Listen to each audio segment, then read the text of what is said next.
Yo, what is good, Knicks Nation? Welcome back to Knicks Media. This is Richie, and in this video, I'm going to give you guys my recap to the Knicks' victory over the Memphis Grizzlies. The New York Knicks have taken care of business of their first two games on this crazy West Coast trip, last night against the Houston Rockets and tonight against the Memphis Grizzlies. It feels good to be a Knicks fan, guys. I cannot believe it. We are 12-1 in our last 13 games, and the New York Knicks are looking good defensively, offensively, when it comes from shooting beyond the arc, playing together as a unit, how prepared they are going into each and every game, their mentality. We got Derrick Rose continuing to play like his former self as an MVP. Julius Randle showing that he is a superstar. That's right, a superstar. And the Knicks are just overall playing great basketball, and I'm excited to get into this recap video. Before I do so, if you guys are new to Knicks Media, do not forget to hit that subscribe button. If you guys want to check me out over on Instagram and Twitter, you guys know where to find me at nyknicks_media. And if you guys enjoy the video, please do not forget to thumbs it up. With that being said, let's jump right in. So I knew going into this 6-game road trip, the must-win games were the first two against the Rockets and the Grizzlies, because those are the only two opponents where I felt like we had the best chance to win against, because now the next four are going to be tough. We're going up against the Nuggets, the Suns, the Clippers, and the Lakers. Ironically enough, the Knicks have a better record than the Lakers right now, depending on what they do tonight. I'm not sure if the Lakers are going to win or lose tonight, but going into tonight, the Knicks had the same record as the Lakers, and yes, I know Anthony Davis and LeBron have been out for a long time, so that's the reason, but still, the Knicks are really good. They are power ranked 7th in the Bleacher Report's rankings, 8th in the ESPN's rankings, and we have the 8th best record in the entire NBA. And we're the 4th seed in the East, a game and a half above the 5th seed. So that tells you that this Knicks team is not just, some crazy trend that we're on, that we're getting lucky getting these wins. Like, we're a serious basketball team, and I guarantee any ball club that's looking at the Knicks does not want to face us when it comes to playoff time, because we play really good on both ends of the floor.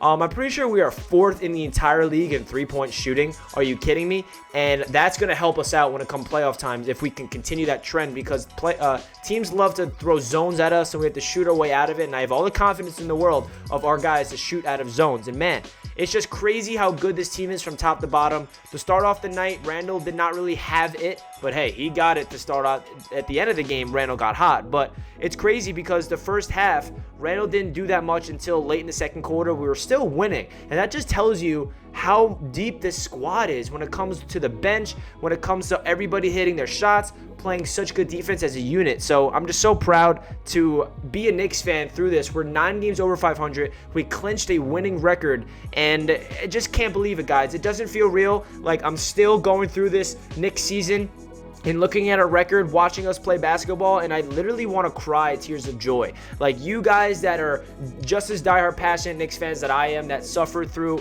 the long 7-8 years of misery, understand where I'm coming from, where it's like, what's happening? It happened so quickly. It wasn't like it just gradually happened. Like, last year, we were a terrible team under Fizdale. We fired him. Randle did not play his best basketball in his first year in New York, and then we hired Thibodeau, and look at the Knicks. He's going to be a Coach of the Year candidate. We have an MVP candidate. We have he's a lock for most improved player, Julius Randle. He's playing like an all-NBA player. We have Derrick Rose. That acquisition was insane. That should be the acquisition of the year. Is that even an award? Probably not. But Derrick Rose, that trade was crazy. He's leading this bench team for the Knicks.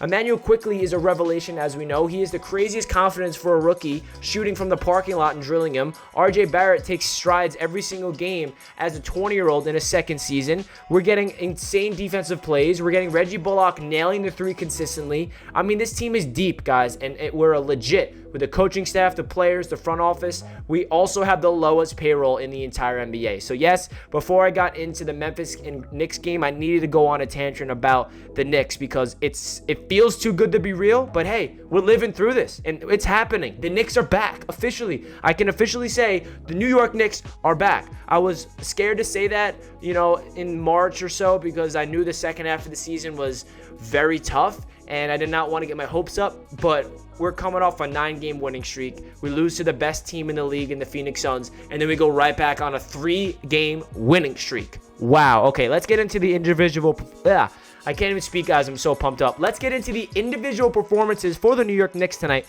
Let's start off with Derrick Rose. This man is coming off back-to-back season-high performances. Last night, he scored the most points of the season for the Knicks with 24. Tonight, he scores 25. This guy is on another level mentally right now. You can tell that he evolved his game to not rely on his athleticism. He's shooting the ball extremely well from beyond the arc, from mid-range. He gets into the paint, attacks with those elusive finishes, the floaters, the ability to adjust mid-air and absorb the contact and finish at the rim, the ability to facilitate the rock, rebound, play defense. Derrick Rose is doing it all. Derrick Rose finished with 25 points, 2 assists, 2 rebounds, 11 of 15 from the field, 1 steal, and 3 for 5 from downtown. Derrick Rose is absolutely insane. I mean, I cannot tell you guys how much Derrick Rose's value is on this Knicks team, whether it's his leadership off the court or his performance on the court. He is a huge reason why we're so good. I'm not sure the exact record, but I know that every single game Derrick Rose has played for the Knicks so far, our record is crazy. I think it's like 21-8, but I could be wrong. It's somewhere around there. So don't, go crazy on me in the comments if that's the wrong record. But hey, Derrick Rose is playing out of his mind. He's probably playing his best basketball in his career after his injuries in Chicago.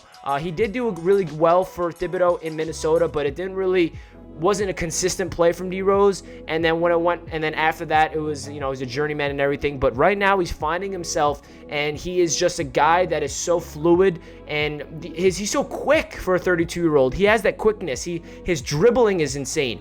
It feels like he's just a maestro. He's just a guy that is so calm, collected, and so confident. He moves in slow motion. He just looks like I don't know if you guys watch Star Wars. I'm assuming a lot of you guys don't, but if any of you guys do, I'm going to make a Star Wars reference. He's playing like a Jedi. He's so slow, and he's so instinctual with his movements. He's just so comfortable and confident out there. And Derrick Rose, he deserves so much credit for this Knicks team, especially Leon Rose, who's the one that went out and got him to New York. So let's get into Julius Randle, because he continues to thrive each and every game. 28 points for Randle, 6 dimes, 6 rebounds, 9 of 23 from the field, 5 of 8 from downtown, 5 of 5 from the free throw line.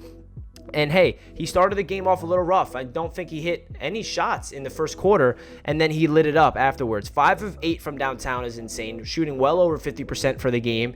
And he's just hitting these crazy shots where you're like, Randle, how? How are you doing this? We're used to it now because we're living in the season of Julius Randle becoming a revelation, becoming that most improved player, but it still blows my mind. Every time he shoots these threes in the corner, contested, and he nails them. Every time he gets his spot in mid-range, and he's just hitting contested shots, getting to his spot, posting people up, bullying him down low, and one, converting his free throws, making crazy passes. It just blows my mind, the evolution of Julius Randle's game from one year to the next. Julius Randle is on another level mentally. His craft is just crazy. He has a relentless work ethic. He meditates every day. He's somebody that needs to be on the Knicks for a long time. He deserves the max contract by any means necessary. I am completely sold. I was sold on Randle getting the max months ago, but now it's like it's impossible not to be on board to giving Julius Randle that max contract.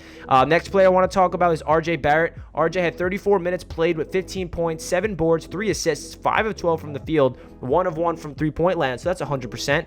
And he had the highest plus-minus on the team with a plus 21. So the Knicks are better when RJ Barrett's on the court, and you can tell that because he plays such great defense. His motor is through the roof. He does never takes a snap off, or not a snap. I'm in football mode because of the draft.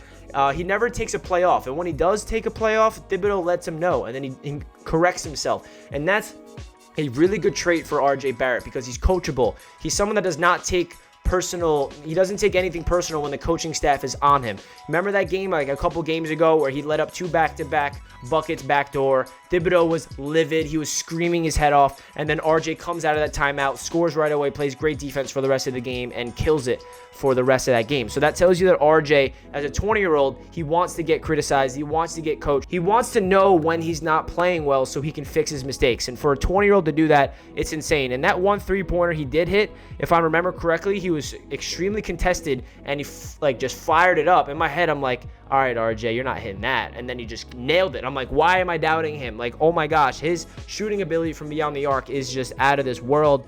We also saw Alec Burks come back for the first time in a long time after COVID and unfortunately he left the game with an ankle injury. I don't know the extent of it. I don't know if he sprained it or if it's day-to-day, but that would be unfortunate if Burks, his first game back, sprained his ankle. We know that Nerlens Noel sprained his ankle. We don't know the full extent of it, if he's going to be out for a couple weeks or a couple days. We will find out. But unfortunately, Alec Burks did go out with an injury, but he came back and did a really good job. In 15 minutes, 9 points, 2 assists, 2 rebounds, 4 of 7 from the field, 1 of 1 from downtown. So he did not really look that rusty to me. He was shooting the ball well, and he looked fluid. I mean, you anticipated him to be a little rusty, but he really wasn't. And then Reggie Bullock, 13 points, 5 rebounds, and he was 4 of 9 from the field. Reggie continues to thrive on the defensive end, hitting his shots. He is such a big part of this team. I feel like he's the most underrated part of this Knicks squad. He is that 3-and-D wing guy that you need on every single championship roster. Every team would love to have a guy like Reggie Bullock that is a pure catch-and-shoot guy and plays lockdown defense on the perimeter on the other side of the ball. So he continues to thrive. And Norel Pelle got some minutes off the bench because of Nerlens Noel's injury. He had 14 minutes and 2 points, 1 assist, 2 boards, and 3 block shots. So shout out to Pelle. He did his thing. We need him to protect the rim, and that's exactly what he did. And then the starting center tonight had a very good game. Taj Gibson, 33 minutes of action with 6 points, 12 boards, 5 blocks. Nerlens Noel is out, but it doesn't matter because Taj Gibson is a dog, and to be a 36-year-old veteran and to come in and play this well, it's insane. I mean, Taj Gibson, his defense, his setting the screens, his ability to have that really high IQ. He knows basketball like nobody else on the squad, especially the system of Tom Thibodeau. He's a perfect guy to have, and you got to give Leon Rose credit to bringing him in, and Derrick Rose. So yeah, guys, that's really it for the individual performances and my overall thoughts of the game. We also held Ja Morant in check, guys. He did nothing. Our defense is electric, guys. Ja Morant, 2 of 14 from the field, 8 points, 6 dimes, and 5 rebounds. Okay, Ja Morant. And he also got ejected at the end of the game. The Grizzlies coach got ejected. They got really heated at the end of that game, and it feels good. You know, they're frustrated. They're like, oh my God, we can't beat these Knicks teams. Because you guys remember, the first game of that 9-game winning streak was a victory over the Grizzlies. That was the game I was at. And obviously, the Grizzlies remember that because they were up all game, and then they gave it to the Knicks at the end, and they wanted this game really desperately. You can tell the Grizzlies were fighting. They were hitting a lot of shots. They were fighting their way back, but the Knicks, man, we are something special because we're closing games out. We have a different closer every night, whether it's Randle, whether it's RJ, whether it's Derrick Rose, whether it's Emmanuel Quickly. Alec Burks back earlier in the season when he was healthy. Reggie Bullock hitting a clutch 3 against the Pelicans to force overtime.